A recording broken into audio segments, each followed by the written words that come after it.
right, so for this card, like I said, we're at the City of Gods in Baltimore, Maryland.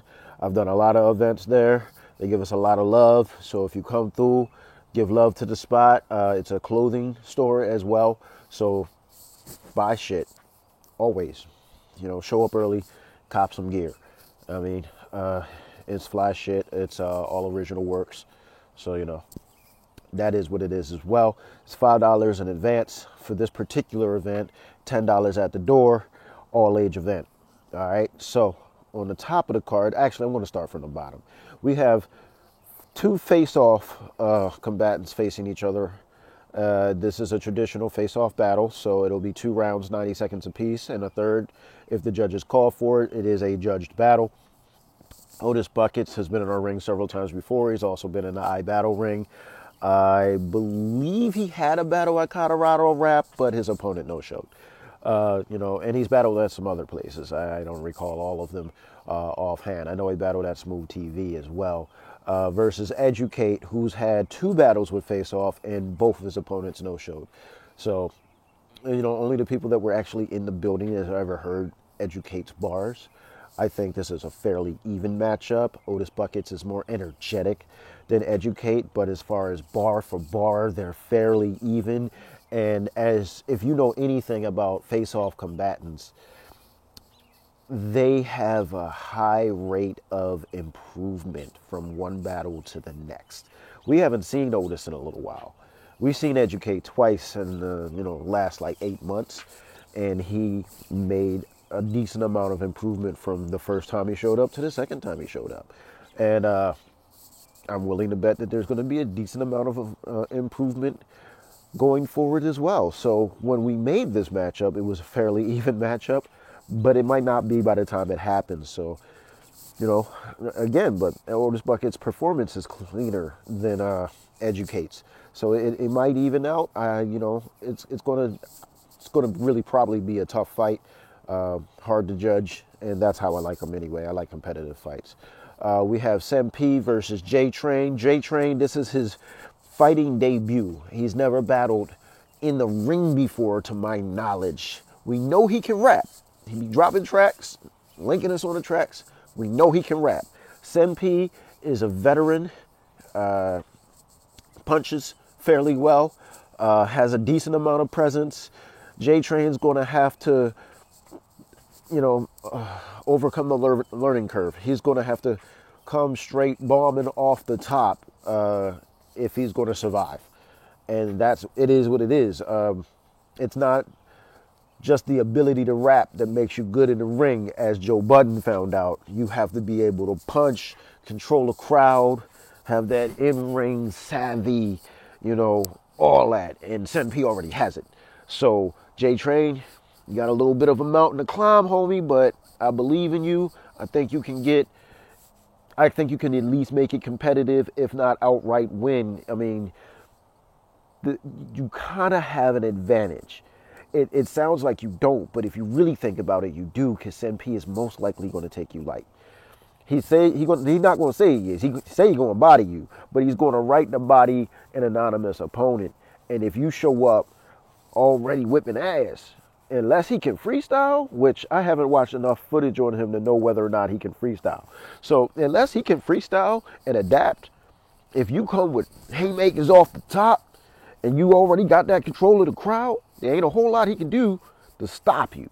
So it's all on how you approach, how polished you are, how strong you punch, how well you do all of the whole package.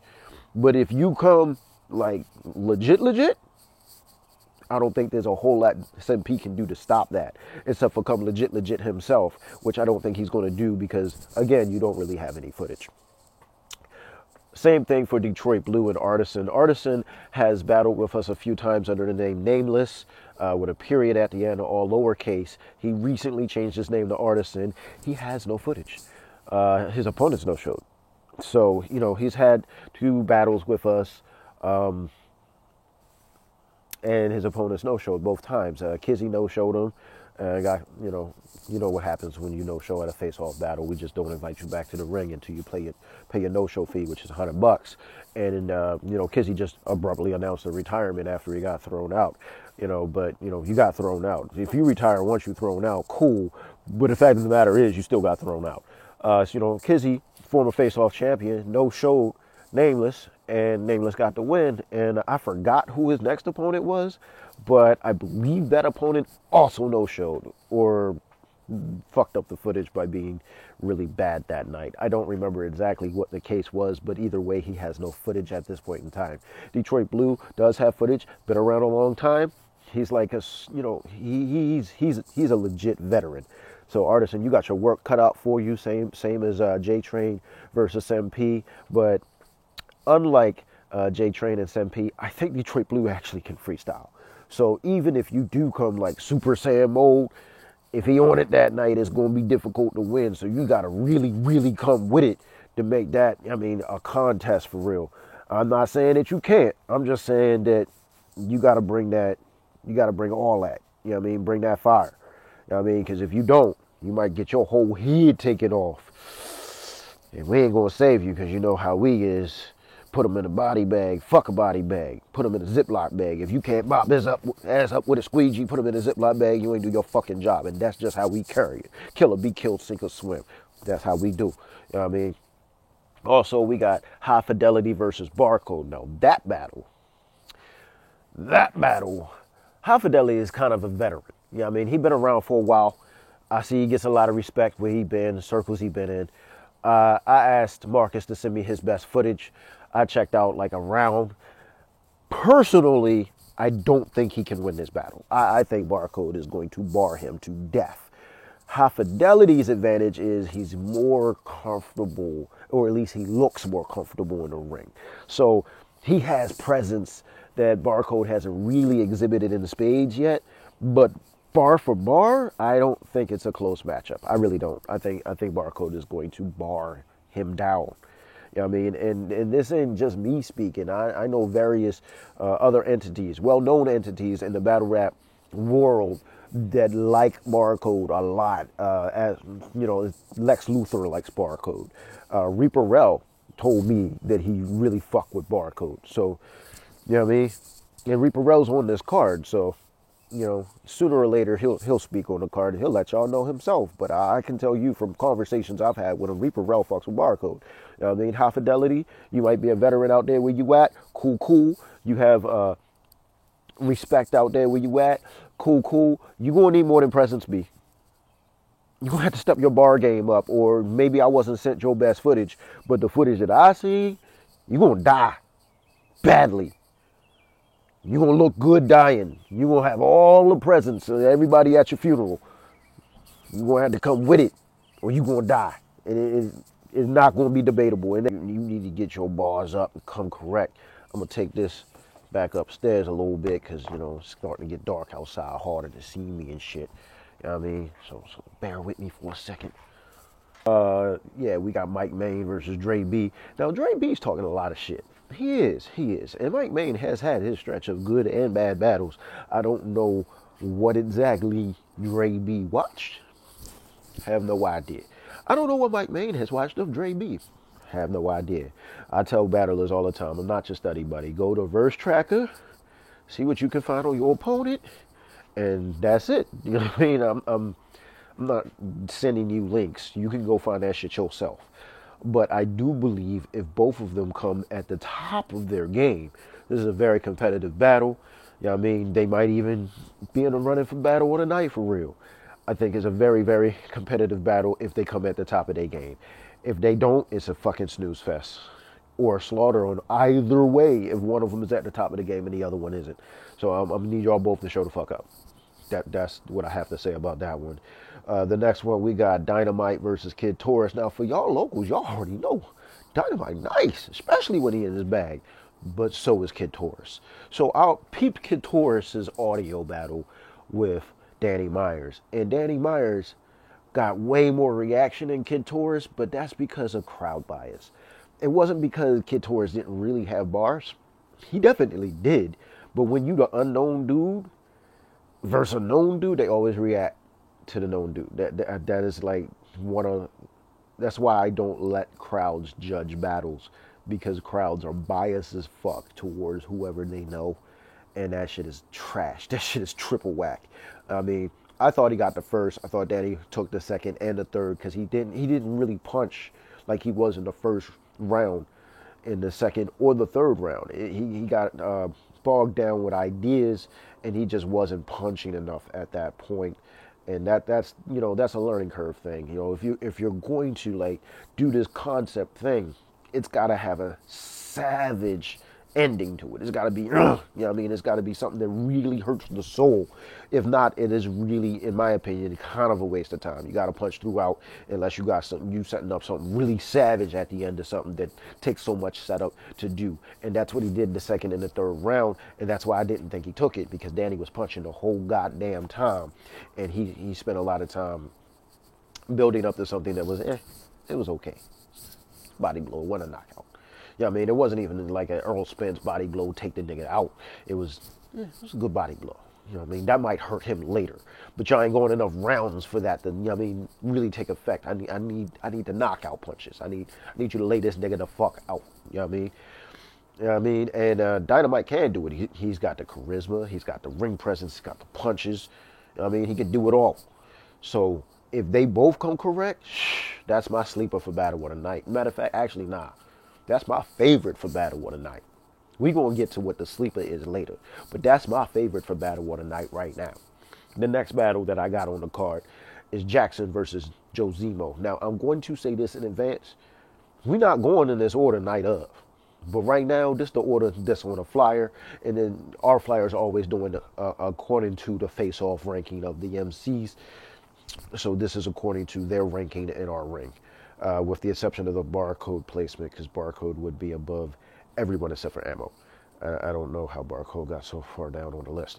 Anyway, and Jackson actually would be under Mike Main. Actually, this list is kind of out of order. The bottom part of it is in order, but the top part is definitely out of order. And Dynamite is not actually a face-off combatant, so we just place like straight up, like true no face-off combatant promo battles anywhere we want on the card. But Dynamite, again, he's well known in the DMV. There's no way he was going to be at the bottom of the card. It's just not going to happen, even though he's not one of our traditional, he's not part of our roster. Joe Zemo and Jackson, these are both like old heads that still battle, but got bars and got presence. And Joe Zemo, to me, sounds like Danny Myers. It's like Danny Myers with a little lesser quality of bar, but they're still good bars. Jackson is very entertaining. He's very energetic. Give that man space. He gonna move around. That man did like a whole dance sequence from New Edition. I forgot the name of the song, but he did the whole dance sequence in the battle. Get that man room to move around. He's a big boy. They both big boys. I think it'll be an extremely entertaining battle. That is one of the sleepers for Battle of the Night, in my opinion. I don't know who's going to win. Their styles, I think, will make a very, very good matchup. I think Joe Zemo might punch a little harder than Jackson, but Jackson is probably more entertaining than Joe Zemo.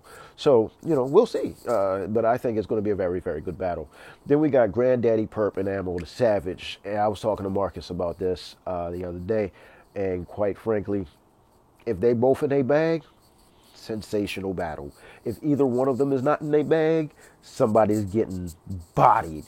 However, if both of them are where I've seen them most recently, I'm not really overwhelmed with this battle. I need them to, shine it up and come in sword swinging. I need y'all at y'all best. It is what it is. Ammo has not been as sharp as he was 2-3 years ago. I've only watched 2 battles of Granddaddy Perp in the last 2 or 3 years. One of his footages is missing. At least it's not on Verse Tracker, because I know he battled at 413. I was there. And I can't find the footage. It's just gone. But I did watch his part of one of his most recent battles. I didn't watch the whole thing. I don't watch whole battles when I'm just researching. Usually I watch about 20 seconds, maybe 30 seconds of you spitting and make a determination of whether or not it makes a good matchup based off of that.